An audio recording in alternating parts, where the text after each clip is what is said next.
दोस्तों नमस्कार।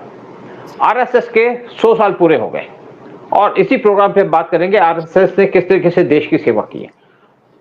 पीएम मोदी ने कहा कि आरएसएस बगैर किसी मतलब के सेवा करती है, बगैर कोई बेनिफिट लेने के लिए। और आरएसएस की सेल्फलेस सर्विस है देश के लिए। आरएसएस ने जो देश के लिए कोई नहीं कर सकता, अपने आप को पूरे के पूरे से ढाल देती है देश की सेवा के अंदर। और इसी इशू पे बात करने के हमारे साथ बैठे होते शंकर पानी जी, जो आरएसएस से जुड़े हैं, साथ में राजन खन्ना जी, इनकी भी आरएसएस के बहुत ज्यादा इनके लिंकेज है। तो उदय शंकर पानी जी, पहले आप बताइए कि आरएसएस के 100 साल हुए हैं और आरएसएस ने किस तरीके से देश की सेवा की है। सर 100 साल में मैं तो 50 साल से ज्यादा शाखा जाता रहा हूँ। और शुरुआत तो मेरी ऐसी हुई थी कि दिल्ली में लाजपत नगर में वहाँ शाखा लगती थी। तो हम लोग मैं करीब 8-10 साल का था और मैं इसलिए जाता था क्योंकि वहाँ गरम गरम दलिया मिलता था। लेकिन वो एक जाते जाते कुछ समझ आई, अच्छी बातें समझ आई। वहाँ योगा सिखाते थे, वहाँ देश के बारे में अच्छी बातें सुनाते थे। तो वो सुन सुन के एक I have been a proud Indian right from my childhood days. Sir कल जैसे 100 साल हमारे कंप्लीट हुए तो बहुत ही अच्छा लगा। जो देश ने एक 100 रुपए का कॉइन रिलीज किया और उसके साथ एक स्टैंप रिलीज की, जो एक सच्ची श्रद्धांजलि है for a organisation which has been working for माने country with the sole motto. एक उनका एक ही है कि भाई देश सर्वोपरि। उस देश सर्वोपरि के चक्कर में ये अपनी फैमिली भी छोड़ देते हैं। They are only committed to the country. इस तरह के लोग हैं। That is what has made RSS the biggest organisation in the world, in the world. और कल डॉक्टर मोहन भागवत जी ने कितनी अच्छी बात बोली कि ये सच्ची बात है। ये मैं भी काफी बारी बोल चुका हूं कि हिंदू धर्म मजबूत रहेगा तो देश मजबूत रहेगा। अगर कश्मीर से लेके अगर केरल तक अगर आज एक कोई एक चीज है जो हिंदुस्तान को जोड़ कर रखती है, वो है राम, वो है हिंदुत्व, वो है हिंदू धर्म। और जिस दिन हिंदू धर्म कहीं कमजोर पड़ गया तो ये देश भी कमजोर पड़ जाएगा। और इस देश को जोड़ने के लिए बहुत ही मतलब बहुत मुश्किल काम होगा। But that will not be, because लोग आए, मुगल आए, ब्रिटिशर्स आए, सब आए, वो कुछ नहीं कर पाए हिंदू धर्म, हिंदुओं का, क्योंकि हमारी जड़ें मजबूत हैं। और आरएसएस का सबसे ज्यादा जोर यही है कि किस तरह से हिंदू धर्म की जड़ों को मजबूत किया जाए। और आदमी और आरएसएस खाली देश को मजबूत करने के लिए we need strong Indians, and that is what RSS is making, with discipline, with commitment, with high morals. And that is why today अगर आप देखें हमारा जो देश का नेतृत्व कर रहे हैं, right from prime minister, president to each and every minister, they are all RSS workers. They are all RSS workers. या सच्चाई क्या है, ये इसी में। And that is why, because they are strong people. They are उनको करप्ट करना एक इम्पॉसिबल है। You can not corrupt the RSS, you can not corrupt this people who have been trained by RSS. उनका यह कि देश के लिए हमें जीना मरना, हमें देश के लिए। हम किसी धर्म के अगेंस्ट नहीं है, ना इस्लाम के अगेंस्ट है, ना क्रिश्चियनिटी के अगेंस्ट है। We talk for the betterment of for Hinduism. और उसको अगर गलत ये सोचते हैं कि भाई वो हम लोग किसी धर्म के अगेंस्ट कहते हैं, वो गलत बात है। आई थिंक राजन जी इसके ऊपर प्रकाश डालेंगे कि ये जो गलत धारणाएं रखी गई हैं आरएसएस के बारे में बाय कांग्रेस, ऑपोजिशन एंड ये चौथे वर्ग वाले और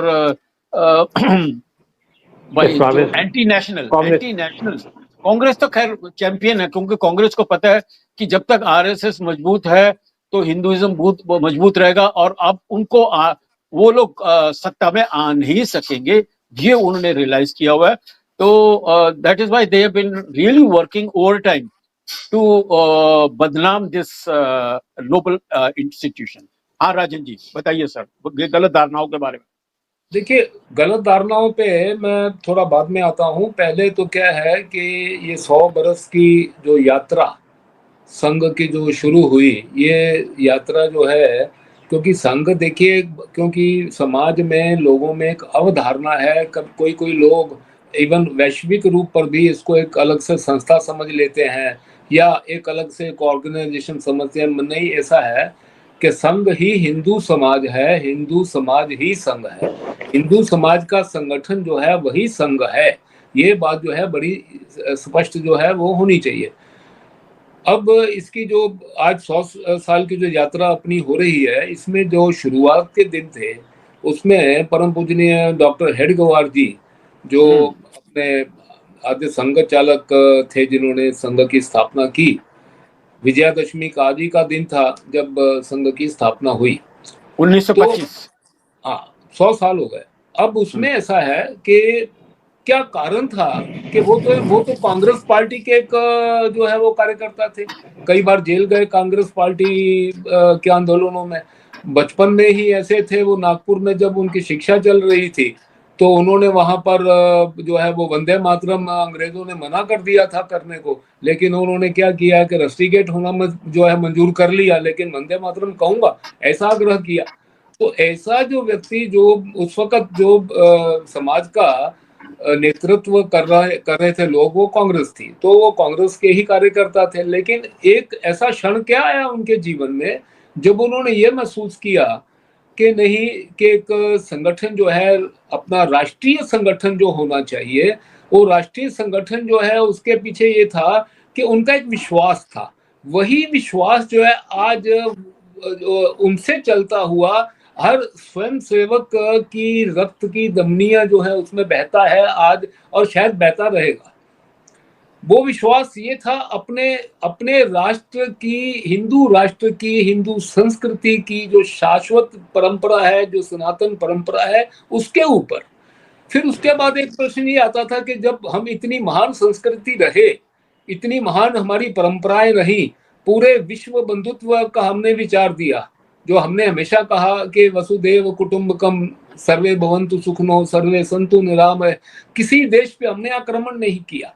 तो इतनी महान संस्कृति होने के बाद भी हम क्यों जो है कई कई 100 साल से जो है हम परतंत्र रहे। हम जो है तुर्कों की भी हमने जो है वो दास्तां की, कोई यूरोपियन ऐसा नहीं था जो भारत में ना आए, पोर्चुगीज भी आ गए यहाँ पर, फ्रेंच भी आ गए, डच भी आ गए, और अंग्रेज आए तो 200 साल तक रहे यहाँ पे। तो उन्होंने फिर इस चीज पे विचार किया, तो देखा कि हाँ, कि यदि हम परतंत्र रहे हैं तो उसमें समाज में कुछ एक कालावधि हर समाज के, हर राष्ट्र के जीवन में आती है जिसमें कुछ त्रुटियां आ जाती हैं। वो त्रुटियों को किस प्रकार से दूर किया जाए, इसके ऊपर उन्होंने विचार किया। तो उन्होंने जब वो विचार किया तो उन्होंने भाषण नहीं किए, उन्होंने सभाएं नहीं की, उन्होंने कहीं जाकर के कोई लोगों को मीटिंगें नहीं उन्होंने बुलाई। उन्होंने कहा कि नहीं, मुझे अब इसको जो है वो नीचे ग्रास रूट लेवल से ये जो व्यक्ति निर्माण करना है, मुझे व्यक्ति निर्माण जो करूंगा उसी से राष्ट्र निर्माण होगा, और राष्ट्र निर्माण होगा तो वही रास्ता प्रशस्त करेगा हमारा विश्व गुरु बनने का। तो उन्होंने जो रास्ता चुना बड़ा कठिन, बहुत ही कठिन मार्ग था, और वो मार्ग, लेकिन वो मार्ग पे हम जो आज 100 साल की यात्रा हमने देखी है उसमें जो है, क्योंकि ये जो हमारे द्वितीय सत्संग चालक परम पूजनीय गुरु गोलवलकर जी रहे, उन्होंने हमेशा कहा कि संघ कार्य ईश्वरीय कार्य है, और ईश्वरीय कार्य जो है उसको कोई नहीं रोक सकता। और ये ईश्वरीय कार्य होने के कारण से, के कठिन मार्ग होने के बावजूद भी हम सफलता जो है वो उसके ऊपर अग्रसर हो रहे हैं। और मैं विश्वास की बात कर रहा था, जो उनको उस समय विश्वास था डॉक्टर साहब को, आज वही विश्वास हर स्वयं सेवक के मन में है कि हाँ, कि हम जो है ये हम हिंदू राष्ट्र थे, हम हिंदू राष्ट्र हैं, हम हिंदू राष्ट्र रहेंगे, और जो त्रुटियां हैं उनको हम दूर करेंगे। तो वो त्रुटियां दूर करने का मार्ग निकाला उन्होंने शाखा के माध्यम से। अब उस वक्त नागपुर में कुछ बच्चों को इकट्ठा करके, अभी बच्चा है, अब बच्चे को क्या भारत माता का क्या पता, छोटा बच्चा, शिशु है, बाल है, जो है 5-7 साल का, 10 साल का बच्चा। तो उन्होंने क्या किया कि पहले तो उनको संघ स्थान के ऊपर साथ में लाना, संघ स्थान पे आने शुरू हुए। वो उसके बाद में उनको जो पहले तो क्या हुआ है कि बड़े बड़े मेरे से बहुत दफा इंटरनेशनली बात होती थी लोगों की कि अरे आपका आरएसएस जो है इसका शुरुआत कैसे हुई। तो कई बार हमने भी जो हमारे कुछ हमारे अधिकारी, हमारे जो परम पूजनीय, कुछ मेरे को भी नाम याद नहीं है, उन्होंने कहा था कि हमने खेल खिलाते खिलाते जो है वो स्वयंसेवक तैयार करती है। सर तो राजन जी, यहाँ पे थोड़ा एग्जांपल, बीच बीच में हम लोग एग्जांपल भी देते रहे तो बहुत अच्छा है। नहीं, जिस तरह से मैंने कहा ना कि मैं तो 8-10 साल से मैं शाखा अटेंड कर रहा हूँ, और मेरा जाने का यही रीजन था कि वहाँ योग सिखा रहे थे और वहाँ गरम गरम दलिया खिला रहे थे। तो हाँ सर, सर यहाँ पर एक सेकंड राजन जी, थोड़ा और मैं यहाँ ऐड करना चाहूंगा कि एक स्ट्रॉन्ग हिंदुस्तानी बनाने का यही मतलब है कि बड़े बड़े एग्जाम्पल हैं कि किस तरह से आरएसएस ने मुश्किल टाइम पे, जब चाइना वॉर चल रहा था, उन्होंने अपना योगदान दिया। और वॉर की बात छोड़िए, उत्तराखंड में इससे पहले जो बहुत बड़ा एक वहां पर आपदा आई थी, वहां पर सब नष्ट हो गया था। सर, आर्मी पहुंचने से पहले आरएसएस के कार्यकर्ता पहुंच गए और उन्होंने हेलीपैड बना दिया, हेलीपैड बनाया, और हेलीपैड बनाने की वजह से आर्मी वहां जल्दी से पहुंच सकी। So these are some of the great contribution and we should talk about these examples also. हाँ सर, बोलिए। आ रहा हूँ। देखिए कि पहले संघ को समझना है तो शाखा को समझना पड़ेगा, क्योंकि संघ जो है वो शाखा ही संघ है। बिल्कुल। शाखा के जो विभाग हैं, उसमें जो विभाग हैं, अभी बाल स्वयंसेवक है, उसके बाद वो कभी तक तरुण बनता है, वो करते करते वो पूरी जो वहां से शाखा का पूरे बात को, बौद्धिक को, शारीरिक है, वहां पे जो सारे उनको आत्मसात कर लेता है। ये एक प्रकार की प्राकृतिक जो है एक प्रक्रिया बन जाती है। अब देखिए कि आप शाखा में अभी आपको बौद्धिक विभाग में क्या है कि अमृत वचन है, सुभाषित हैं, ये करते करते आप कभी इसको हृदयस्थ कर लेते हो, आपको पता नहीं लगता। गीत बोले जाते हैं राष्ट्रभक्ति के, वो आपके मन में किस प्रकार से छाप छोड़ जाते हैं, आपको पता नहीं लगता। आप खेल खेलते हो, खेल खेलने से किस प्रकार से आपका बंधुत्व का भाव जागृत हो जाता है, वो एक जो है एक प्रक्रिया बन जाती है। और अंत में जब प्रार्थना होती है, तो प्रार्थना में जब हम ये कहते हैं कि नमस्ते सदा वत्सले मातृभूमि, कि मातृभूमि की हम जो है उस वक्त जो है वो प्रार्थना, मातृभूमि तो सबकी है, उसमें कोई किसी प्रकार का कोई पंथ, कोई संप्रदाय, कोई अलग अलग विचार वाला नहीं, सबकी मातृभूमि है, सभी का हम उसमें भला चाहते हैं। तो ये सारी प्रक्रिया जो शाखा से शुरू होती है, ये शाखा, एक शाखा परम पूजनीय डॉक्टर साहब ने नागपुर में शुरू की थी, वो आज पूरे भारत में लगभग 85,000 शाखाएं वैसी चल रही हैं दुनिया भर में। स्वयंसेवकों की संख्या के बारे में कभी अनुमान लग नहीं सकता है, क्योंकि स्वयंसेवक तो क्या है कि जब आप देखोगे कि पिछले 100 साल से जो काम चल रहा है, उसमें जिसने भी अपने संघ में आकर के अपना वो कभी स्वयंसेवक बना, कभी कार्यकर्ता बना, कहाँ कहाँ उसकी योगदान हुआ, तो वो आज पूरा गिनती करने जाएंगे तो उसकी गिनती नहीं होगी। आज भी जितने लोग हैं, लेकिन शाखाओं की जो मैंने आपको गिनती बता दी, सेवा कार्य जो है अपने, वो 1.5 लाख से ऊपर सेवा कार्य चलता है। ऐसे दुर्गम स्थान जहाँ पर लोग जाने से कतराते हैं, वहां पर भी जाकर के अभी एक अपना एक प्रकल्प चलता है, एकल विद्यालय। उसमें तो क्या वनवासी क्षेत्र में तो कोई जाता नहीं था, क्योंकि इतना दूर है। वहां पर भी जाकर के शिक्षकों ने जो है वो अपने वनवासी बंधुओं को शिक्षा दी। इस तरह से लाखों प्रकल्प जो है पूरे भारत में चलते हैं। आपने भी जैसे बताया कि उत्तराखंड में एक ऐसा आपदा आ गई थी, तो वो आपदा के समय बाकी जो एजेंसी में है, एनडीआरएफ वगैरह बाद में, लेकिन संघ पहले पहुंचता है, क्योंकि संघ को इस धरती से, भारत माता से प्रेम है। एक मैं आपको उदाहरण दूंगा। क्या था कि गुजरात में जब कुछ साल पहले बाढ़ आई तो उसमें अपने लोग बहुत काम कर रहे थे, तो उतने में हमारे एक अधिकारी का वहां जाना हुआ। तो एक सज्जन से, जो वहां के बड़े गणमान्य नागरिक थे, उनके घर पर वो बैठे थे। तो उन्होंने कहा, यार ये बहुत ही उत्तम कार्य आपके स्वयंसेवक कर रहे हैं, तो आप पर एक बात है कि इसका तो जानकारी लोगों तक जाती नहीं है, आप जानकारी क्यों नहीं देते? तो एक बात जो उन्होंने कही ना, वो आधार सभी स्वयंसेवकों के समर्पण का आधार है। उन्होंने उस समय उनको कहा कि देखिए, अपनी माता जी भी कभी बीमार पड़ती होंगी, ये उन्होंने सज्जन को कहा। बोला हाँ पड़ती हैं। तो आप उनका उपचार करवाते हैं? बोला करवाते हैं। तो जब आप माता जी का उपचार करवाते हैं तो क्या आपके पूरे गली मोहल्ले में शोर करते हो जाकर? बोला नहीं करते। तो बोला इसी तरह से ये भारत माता मेरी, हम अगर इसकी सेवा करते हैं तो हम जो है, हम बता के थोड़े करेंगे। तो इसके लिए जो इनहेरेंट है, ये जो सेवा भाव है संघ के, क्योंकि देखिए समय का अभाव है, मैं बताऊंगा 4-5 जो अपने एक पिलर्स है ना, वो पिलर में जैसे मैंने कहा विश्वास के बाद प्रेम, कि किस प्रकार से हम जब तक देखिए कि जिन प्रेम कियो तिन ही प्रभु पायो। आपने जिस विषय के साथ में प्रेम किया है, आपने पूरी श्रद्धा वहां लगा दी है, तभी आपकी कार्य सिद्धि होगी। तो विश्वास है, प्रेम है, अपने अनुशासन के प्रति प्रेम है, अपने कार्यकर्ता के प्रति प्रेम है, अपने हिंदू समाज के प्रति प्रेम है। तो ये अनुशासन विश्वास है, सर, और फिर प्रेम है, अनुशासन, फिर समर्पण है। क्योंकि जब तक आप त्याग नहीं करोगे, आपने भी बात करी थी कि प्रचारक हैं हमारे, हजारों प्रचारक हैं जो अपने पूरे जीवन जो है संघ की तपस्या में लगा देते हैं। इसी तरह से जो गृहस्थ कार्यकर्ता भी है, मैं आपको बताता हूँ कि एक बाल स्वयं सेवक भी है ना जी, उसका भी बहुत बड़ा त्याग है। वो भी अपना कोई ना कोई खेल या कोई ना कोई अपनी आजकल ट्यूशन चलती है वो छोड़ करके शाखा में आता है। तरुण जो है वो, और व्यवसायी जो अपने स्वयंसेवक हैं, उनका भी त्याग। क्योंकि देखिए, आपने यदि कुछ पाना है तो आपको कहीं ना कहीं कुछ तो समर्पण करना पड़ेगा। और ये सारी भावनाओं से आगे जो भावना पैदा होती है ना, वो होती है अनुशासन, कि हमने काम करना है तो काम करना है, तो कार्य सिद्धि के लिए काम, अनुशासन।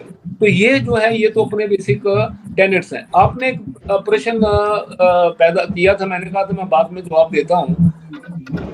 वो है कि आरोप बहुत लगते थे, ठीक है। अब एक आरोप अभी मैं बताता हूँ आपको, कि कहते हैं संघ ने स्वतंत्रता संग्राम में जो है उसने सहभागिता संघ की नहीं थी। मुझे एक चीज बताइए, आज मैं इसलिए इसके ऊपर बात कर रहा हूँ क्योंकि मीडिया पे 24 घंटे इसी के ऊपर ही, जब संघ का विषय आता है तो ये इल्जाम लेकर के आ जाते हैं। मैं बताता हूँ आपको, मैं उस बात का साक्षी इसलिए हूँ कि मेरे दादाजी, मैं अमृतसर में पैदा हुआ, हमारा परिवार पहले से लाहौर का था। मेरे दादाजी जो थे और उनका पूरा परिवार ये कांग्रेस, क्योंकि देखिए उस वक्त कांग्रेस स्वतंत्रता की लड़ाई लड़ रही थी, और स्वतंत्रता की लड़ाई लड़नी है तो आप क्या करोगे? संघ जो एक राष्ट्र प्रेमी, जिसकी राष्ट्र में श्रद्धा है, वैसा संगठन कभी नहीं कहेगा कि ये जो काम हो रहा है इसमें हम किसी की अलग अलग प्रकार की कोई जो है हम नेतृत्व पैदा करें। तो हर स्वयं सेवक उस वक्त जो नेतृत्व था कांग्रेस का जो हो या किसी का भी हो, वो नेतृत्व के साथ में जुड़ा हुआ था ये। और दूसरी बात मैं आपको बताता हूँ, हर वो कांग्रेस वाला, हर वो तथाकथित कांग्रेस पार्टी, उस वक्त कांग्रेस मूवमेंट थी, ठीक है। 1947 आते आते विशेष करके भारत के उत्तर पश्चिम भाग में हर वो व्यक्ति जो कहता था कि मैं खादी का झंडा हाथ में लेकर जा रहा हूं, हर उस व्यक्ति ने संघ की शाखा में या संघ के बाकी कार्यक्रमों में आकर के अपनी सहभागिता दी है। क्योंकि उस वक्त उसको पता था कि मुझे ही अगर मेरे घर बार में मेरी महिलाओं को, मेरी मातृशक्ति को अगर किसी ने बचाना है इन गुंडों से, तो वो केवल राष्ट्रीय स्वयंसेवक संघ ही है। तो अब मुझे बताइए कि जब ये मैंने तो आपको बताया जिस बात का मेरे पास जानकारी है कि हमारे जो पूर्वज हमको बता के गए हैं, कहते हम तो सारी उम्र कांग्रेस वाले रहे, लेकिन उसके साथ साथ हम स्वयंसेवक भी रहे। जो अंग्रेज के साथ में लड़ने का नेतृत्व कमजोर ना हो, उसके वजह से उसकी। और दूसरा इल्जाम लगा देते हैं कि इन्होंने कहा जी संघ ने तो कहा कि आप ब्रिटिश आर्मी में शामिल हो जाओ। मुझे एक बात बताइए कि वो ब्रिटिश आर्मी में मुसलमान पूरे शामिल हो रहे थे दबा के, और उनको पता था, क्योंकि उनको अपनी बात पे जो बंदे डायरेक्ट एक्शन कर सकते हैं, जिन्होंने यहाँ पर जो है निरपराध लोगों के संहार किया, जिन्होंने 1921 में मोपला कर करके खिलाफत के विरोध में, खिलाफत तो चल रही थी टर्की में ना, या यूरोप में और मिडिल ईस्ट में, हमारे साथ क्या लेना देना था उसका? हमारे निरपराध लोगों को वहां मार दिया, और जो उस वक्त जो नेतृत्व चुप रहा, डायरेक्ट एक्शन में चुप रहा, नोआखली में नरसंहार हो गया, वो चुप रहा। तो मुझे एक बात बताइए कि ये नेतृत्व ने क्या, कि अगर हमारे उस वक्त हिंदू जो है सेना में ना गए होते, तो मुझे बता दीजिए कि बाद में एक घटना मैं आपको इसके पक्ष में बताऊंगा। जब पाकिस्तान से हमारे हिंदू और सिख वहां से वापस आ रहे थे, तो इन्होंने क्या किया था, क्योंकि उस वक्त ब्रिटिश रिजीम था, हर ट्रेन के साथ में एस्कॉर्ट सर्विस लगाते थे। एस्कॉर्ट सर्विस में बलोच रेजिमेंट थी, उसकी एस्कॉर्ट सर्विस थी। मैं हजारों जो है इसके उत्तर देता हूँ। आज तो वो बेचारे लोग मेरे ख्याल से इस वक्त जिंदा नहीं रहेंगे, लेकिन वीडियो पे बहुत लोगों की उस वक्त ये जो है साक्षी हैं वो, कि बलोच रेजिमेंट ने क्या किया, जब दंगाई आते थे रास्ते में, रावलपिंडी से चली है ट्रेन, चकवाल से चली है, जेलन से चली है, मुल्तान से चली है, सिंध से चली है, जहां से चली है, उधर उनकी एस्कॉर्ट बलोच रेजिमेंट की थी। लेकिन वो बचाने की जगह अपनी क्या है कि राइफलें भी उनको दे दिया करते थे, दंगाइयों को, मारो हिंदुओं को, हमारी कटी हुई सेना। ऐसी परिस्थिति में हिंदू क्या सेना में ना जाता? सर आपको मुझे बताइए, जनरल राजन जी आपको कहां से मिलते? ठीक है राजन जी, यहाँ मैं खाली एक एग्जांपल दूंगा। ये जो बंगाल फाइल्स आई है, तो उसने जो हाईलाइट करने की कोशिश की कि किस तरह से जब बंगाल में राइट्स हुए, तो 3-4 दिन के लिए पुलिस को छुट्टी दे दी थी, पूरे 1 सप्ताह के लिए, और उसके अंदर हिंदुओं का पूरा नरसंहार हुआ। सर, यहाँ पर I think before we wind up, I just want to give 2 example. RSS is also the best example of जो जॉन एफ कैनेडी कहता है कि don't say what country can do for you, say what you can do for the country। तो हमारे यहाँ भी RSS के अंदर कोई मतलब आप किसी को फेवर नहीं करते। अगर आपने अच्छा काम किया है तो उसके इनाम आपको, जैसे हमारे देश की प्रेसिडेंट है मुर्मू, हमारे तो उड़ीसा में ये ट्राइबल एरिया के अंदर ये औरत सारा वो करती थी, मतलब जितने भी ट्राइबल्स को एकत्रित करना। तो उसने कभी ये नहीं सोचा था कि मैं देश की प्रेसिडेंट बनूंगी, लेकिन उसका काम इतना अच्छा था कि the result was that people thought that she is a good leader, she has done very good, and she should be made the president, I think so। That is another angle। और एक last example sir मैं बताऊं, जब 1947 में हमारा हिंदुस्तान आजाद हुआ, तो मेरे पिताजी अमेरिकन एम्बेसी में थे। अमेरिकन एम्बेसी में उनकी नौकरी लगी।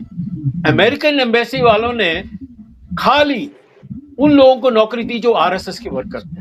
उनको पता था कि ये लोग they are very good professionals and they are uncorrupted people, they are very committed people, that is why he got a job in American embassy। तो ये मेरा दो एग्जांपल देना चाह रहा था। मैं 2 बातें बोल करके समाप्त करूंगा कि बाद में 2 बहुत बड़े आरोप लगते रहे, जो पुराना जो लोग अपने राजनीतिक परिदृश्य जिन्होंने देखा हुआ है, कि इंदिरा गांधी के समय में बहुत बड़े 2 आरोप लगते थे। एक लगता था कि RSS is a fascist organisation, और दूसरा लगता था दे आर रिएक्शनरीज। एक लाइन में मैं बताता हूं कि फासिस्ट कौन है। ये आज दुनिया के रिसर्च हो रहा है कि कौन सी आइडियोलॉजीज हैं जो फासिस्ट हैं, ठीक है। मैं उनका इसमें समय में भी बर्बाद नहीं करूंगा।